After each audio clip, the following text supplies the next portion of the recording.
guys. Welcome to Latinas on Blast. This is our first episode. Yay! I'm so excited. And I'm so excited to be doing it with Gardenia. So I guess we'll introduce ourselves. Do you want to start? Hi, everyone. I feel like I'm in a unit meeting. Hello. I come in peace. My name is Gardenia. I'm Latina. I guess I'd say a little bit about myself. Traveler, lived my entire life in this New York State, tri-state area. And I'm just really happy to get this started finally. We've been prepping for so long. The idea really was born in the summertime. Yeah. Right? It took a lot of work, but I'm just so happy that we're finally here with you, babe. Me too, boo. So it has taken some time. Then we started to buy things little by little, and then What's the first thing we brought, babe? The poster, right? Yeah. Yes, This made it official, guys. We were Yes. like, once we have this, that's it. Yes. Let's talk about the poster. Okay. And the name. Our baby. But I need to introduce myself. Oh, yeah. I'm sorry, babe. Go ahead. No, you good. Okay, so I'm also a native New Yorker. I'm from Brooklyn, East New York. Oh, when people ask me where I'm from, I say I'm Colombian and Ecuadorian. I love that. Yeah. I think I will get puzzled. Like, Really? who do I line first? Like, I don't know. It's so easy. Wow, that's a privilege I guess I have. Yeah, because you're just like, I'm Salvadorian. Because both of my parents. And people ask me, people are like, oh, so which one are you more? And I'm like, both. Honestly, that's a silly. What does that mean? Which I one are you know. more like? I guess maybe like poured water. I mean, I think that's a valid question because I feel like I have spent a lot of my time most with my Colombian family, so I know more about the Colombian culture than the Ecuadorian culture. It's not until now that I've started to immerse myself more in the Ecuadorian culture because there's just the dynamics with my Ecuadorian family are much different from my Colombian side.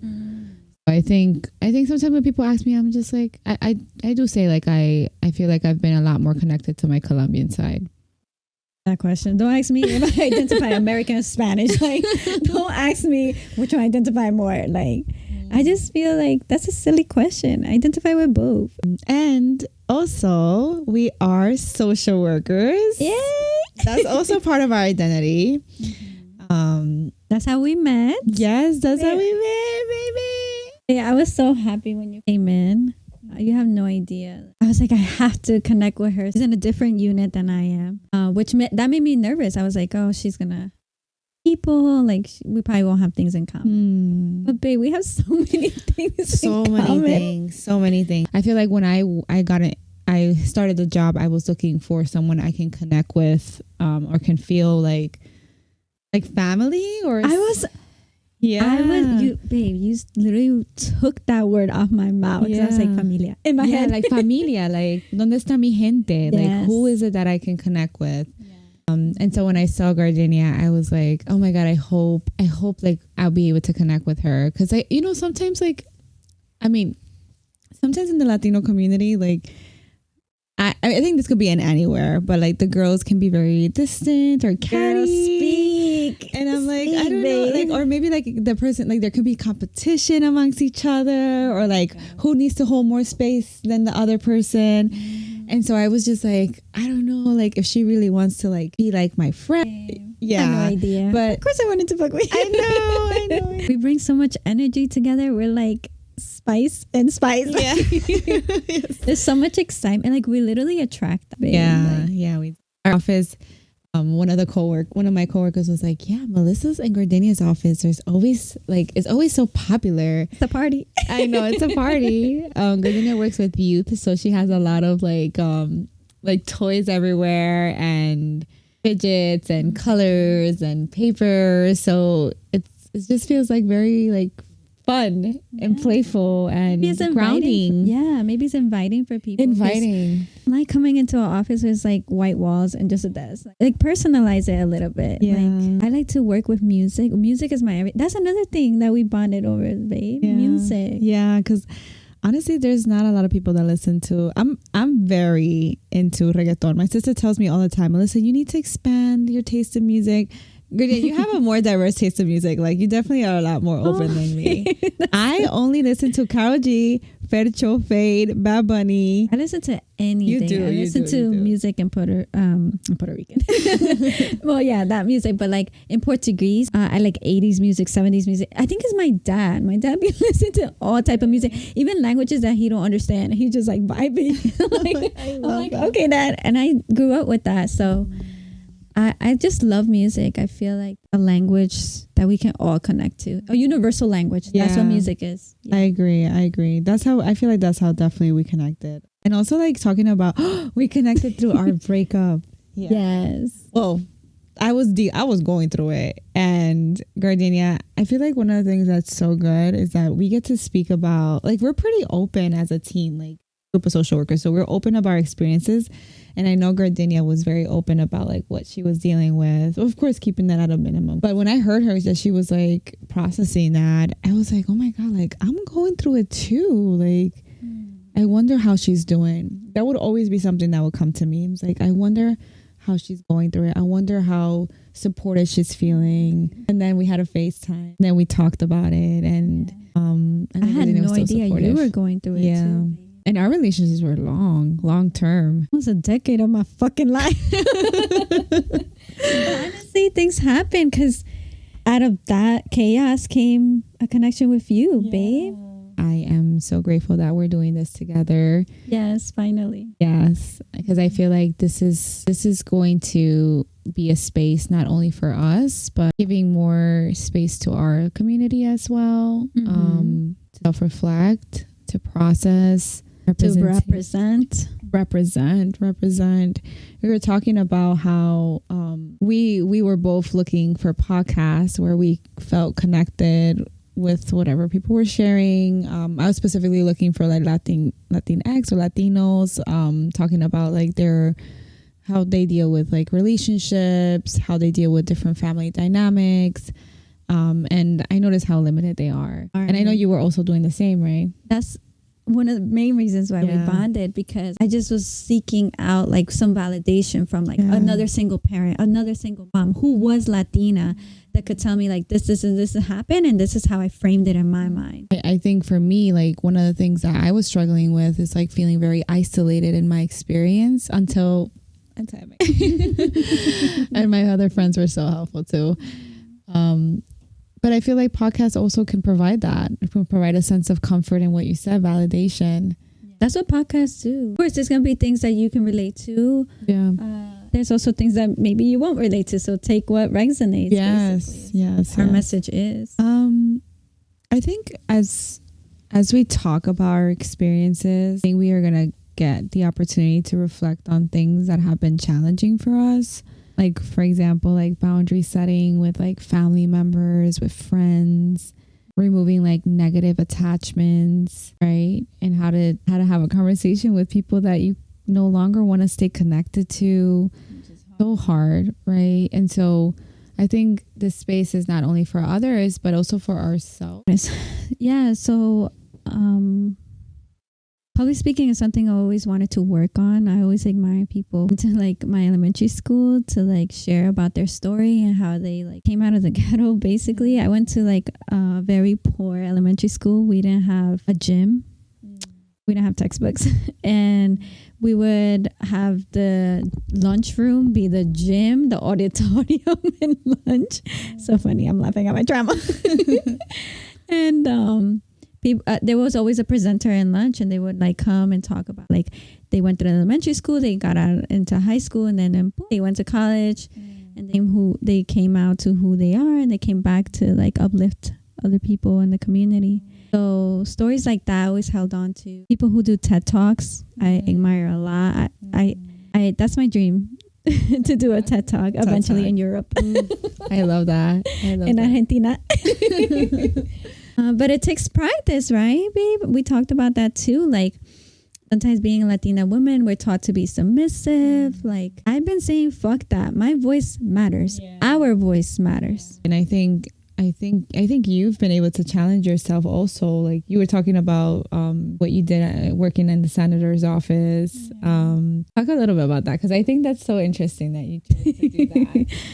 Okay, so I went to college where most of the students were white, and a lot of people like exiting would be like, I want to like intern in a school, in a hospital, and this and that, in a clinical setting. I have no problem with that, right?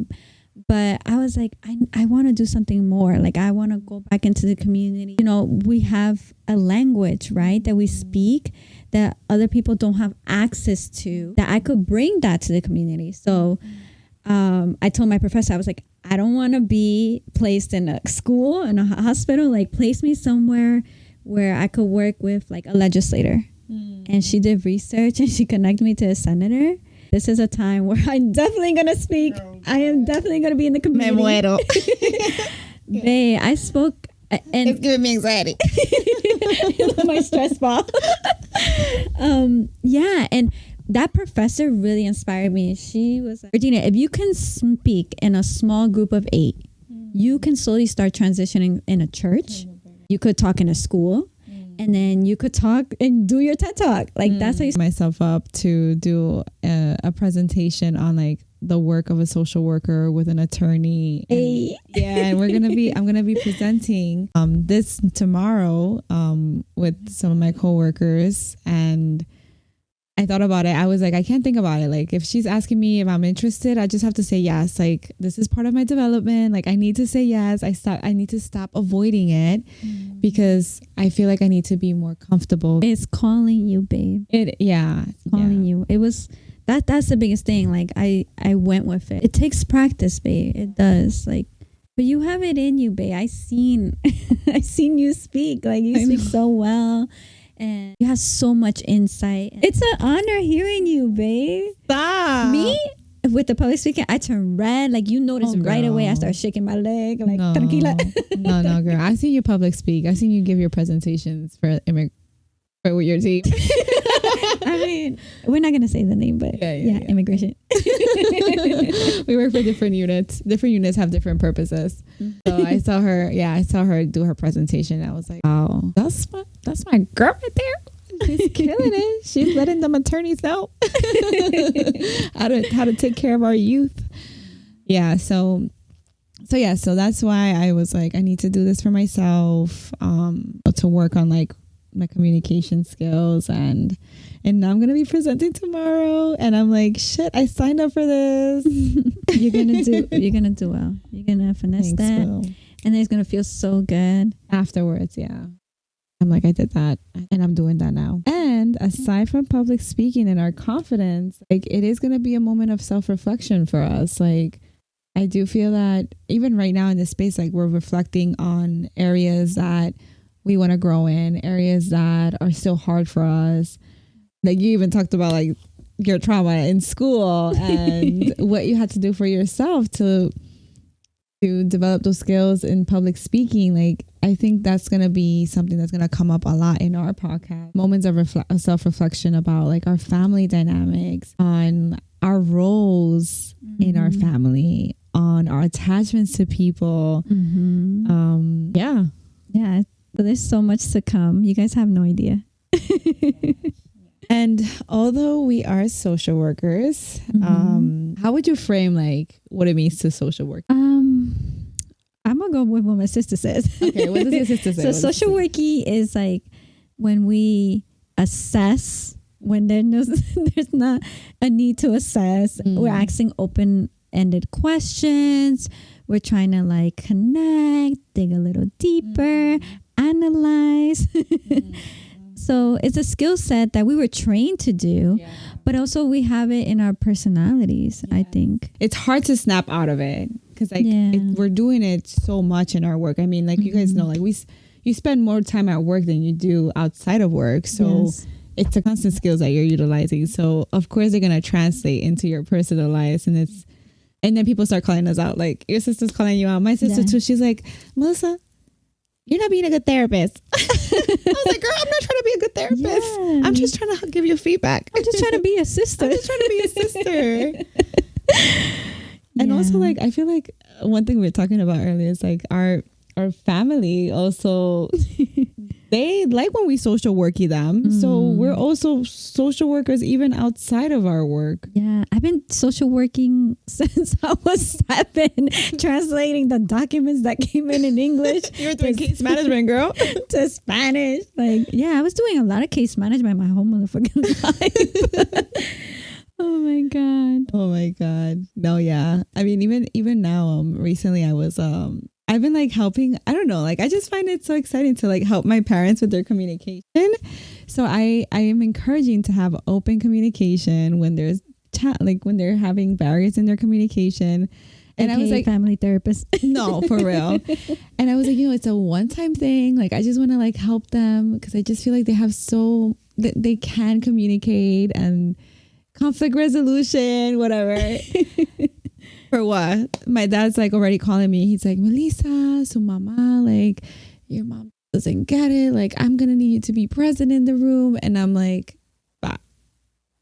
I'm tired. He's like trying to wheel you in. Like, he really is. He really is.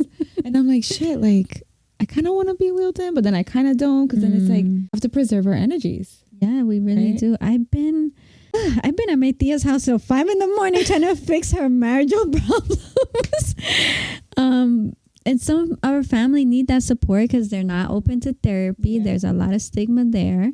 But then we easily fall into that role of providing support. And it's in our nature, but we have to take care of ourselves. Like giving support at work and then giving support with our friends, with our family.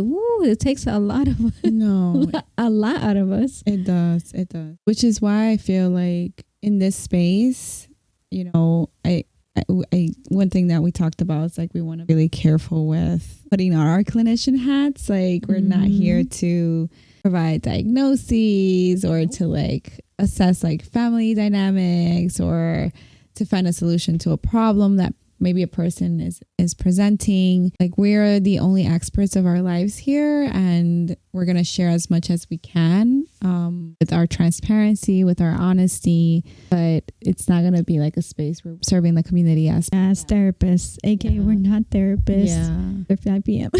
After 5 p.m. Yeah. On the weekends. Oh, well, you're a therapist. Yeah, on the weekend.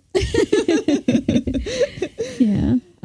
But yeah, no, I think we're here more to empower people, most of all, not to counsel you. Yeah. We're really trying to like uplift you, and whatever you feel like can relate to here, then you take with you, and whatever you doesn't resonate. Yeah. And aside from uplifting, I think sometimes like even being in the space and hearing our experiences, it might raise something. So maybe it might not always be uplifting, right? There might be some episodes where you might have to sit a little bit with the discomfort. This is where the social work comes in. Yes. I hope that you can lean on others outside of the space to really, process whatever comes up. But I hope it can be useful, and I hope it can be a moment of self-reflection and that it brings awareness, right? Whatever everyone is individually going through. But yeah, that's one of the things that we wanted to definitely just name and put it out there to the world. We're going to have some casual and fun and silly conversations here. We're very silly with each other. Like we are. We just laugh. But to end off our episode, most important, we wanted to talk about beautiful baby. Yes. So how did we even come up with this name? Oh, babe. I mean, we've been planning for this so long. But when I think back, babe, we first started with Latinas. Yes, right? We're playing with the word Latinas. We knew that was so important to us. Yeah. And then I said it in Spanish. You see what I noticed about myself is like in my head, I'm talking Spanish to myself out loud. I'm speaking English. So that day I was like, Latinas con qué? Latinas con qué? And it was like, I was like, something about being loud, right? Yeah. And I was like, Latinas en bocina. And then I was like, how do you say that in English? And then you said Latinas like, on blast. On blast. Yeah. And then bocinas, it also makes me think about like when we came to it and we put it together, I was like that's representative of us too. Like, Gardenia is the type of person, you go into her car and this girl is blasting loud as Dimbo. She's like singing to like LG, to you hear a whole genre of music. And I feel like it's also like a way of saying like, we have a voice, like we're gonna put this on blast, like we're gonna talk about our vulnerabilities, we're gonna talk about the things that other people are maybe having a hard time talking about. Right. And I feel like we can create that space here to maybe encourage that. Right. Like you're seeing two Latina. Ooh, yo, she's trying to knock me out. Yeah, girl, I'm gonna fight that bitch. Girl. Tranquila. Yo, my family's probably like, girl, what are you talking about? No, but yeah, I think this is like something you're seeing two Latinas talk about something that might be hard to bring up in any other space. Right? We're here to speak up. Doing it together. And we're doing it together. Not alone. Not alone, no. Because, babe, this has been a dream of mine to do a podcast. And I can't picture doing it with anyone else. Like, I pictured to do it by myself, right? In the beginning, before I knew you, right? But I was like, better be. I was like, so it's different. In my family, everybody's too open with everybody. Too much. I know. So in therapy, I'm in therapy. I know, I'm a therapist and I'm in therapy. It's okay. I think we all need it, girl. We do. But that's another episode. But yeah, our family is so open that doing this by myself was intimidating. I was like, oh, I don't know if I want to be that open. And so doing it with you and you're working on being open, there's going to be moments that I might hold back.